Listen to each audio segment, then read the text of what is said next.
Hey guys, welcome back to the channel. Today we'll be talking about news of how Quant's regulatory nature may make it the go-to project within the crypto world. So I recently came across a clip provided by Greg Lunt on Twitter where he discussed how the creator of the ODAP protocol, Thomas Harjono, detailed how the regulatory nature surrounding overledger could make it the go-to offering, especially in terms of interoperability on the marketplace. We have corporate sponsors who are in the traditional banking space. And one of the big challenges they're facing is, how do I interface my credit card rails with this thing called the blockchain? And so this is the whole point of gateways for the ledger to ledger, but also from the banking network to a ledger and vice versa. And my co-organizer, Martin, is not on this call, but his company is building precisely that feature, which is how to use the existing banking network to solve some of the issues with ledgers. For example, the originator and beneficiary identity information, which is required legally under the Bank Secrecy Act and also under the travel rule, which is a worldwide policy that most of the developed nations follow. And so having one side banking and one side ledger is interesting because you can rely on the existing customer information that is in the banking network and use part of it to prove, yes, we know who the originator is, we know who the beneficiary is.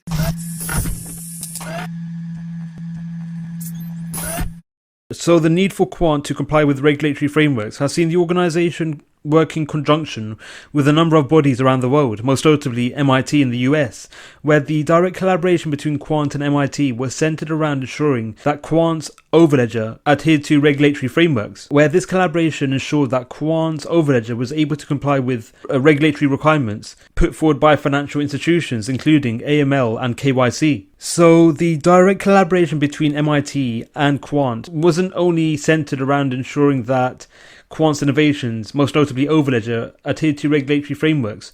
This collaboration also saw the ability for Quant's overledger to adhere to its main goal of providing interoperability between varying DLTs or blockchain offerings. So the utility of Quant's overledger, which again is centered around ensuring that varying blockchains can directly interact and interoperate, has seen a number of bodies around the world looking to potentially implement and roll out Quant's innovations into their framework, where examples of organizations that are looking to potentially participate in Quant's ODAP offering is the US government, Intel, and the cybersecurity firm Juniper, where these organizations may take on the benefits surrounding Quant's innovations, again, in terms of overledger, which will be aimed to improve the interoperability frameworks between blockchain offerings as well as between legacy systems and blockchain systems. So as mentioned, Quant's innovations, including overledger, isn't limited to the connectivity between blockchains and DLTs. So overledger also provides connectivity between DLT systems and legacy systems. So this could be quite beneficial,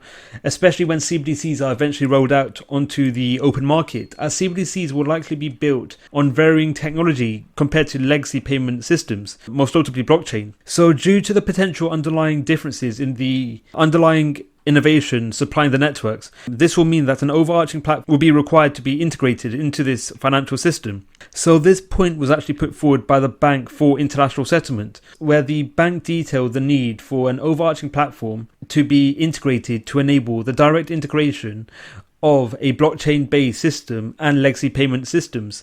So again, the only innovation on the marketplace that complies with these goals is Quant's overledger ODAP offering. So Quant's ODAP offering puts itself ahead over the vast majority of other innovations on the marketplace, where again, overledger enables varying networks to connect into it at a given time, be it DLT or blockchain based or legacy payment systems. So the seamless ability for varying networks to plug into overledger at a given time will mean that datasets native to datasets, be it monetary value or just general datasets, could be seamlessly and actively be exchanged between varying networks at a given time. So this could see datasets native to CBDC ledgers being exchanged to legacy banking infrastructure and vice versa.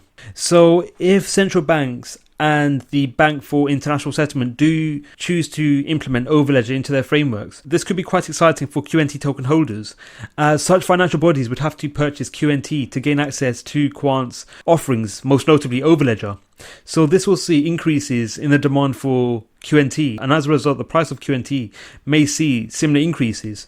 So as well as the Bank for International Settlement, the World Economic Forum has also detailed the need for an overarching platform which will enable interoperability frameworks between both CBDC ledgers and between CBDC ledgers and legacy banking infrastructure, where in a paper published by the World Economic Forum entitled Defining and Measuring Interoperability, the paper went into detail surrounding how interoperability frameworks would have to encompass three elements in terms of technical, regulatory, and usage interoperability.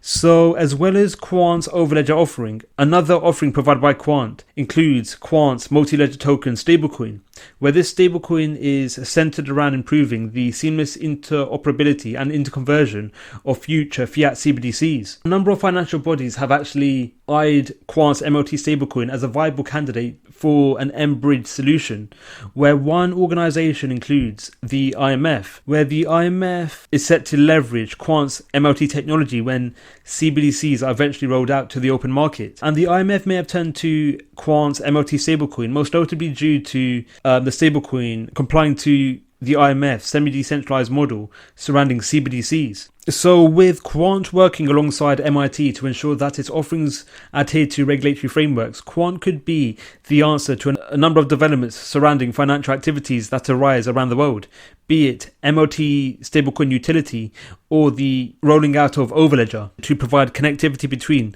legacy banking systems and CBDC ledgers. So due to the innate qualities attached to Quant, Quant could be at the center of a number of use cases around the world, which in turn could be quite beneficial and exciting for QNT token holders for years to come. What are your thoughts on Quant? Are you bullish on the regulatory nature surrounding Quant?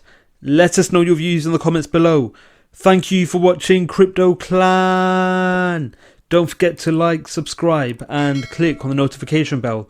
Let us know your views in the comments below. Thank you for watching and we'll see you in the next video.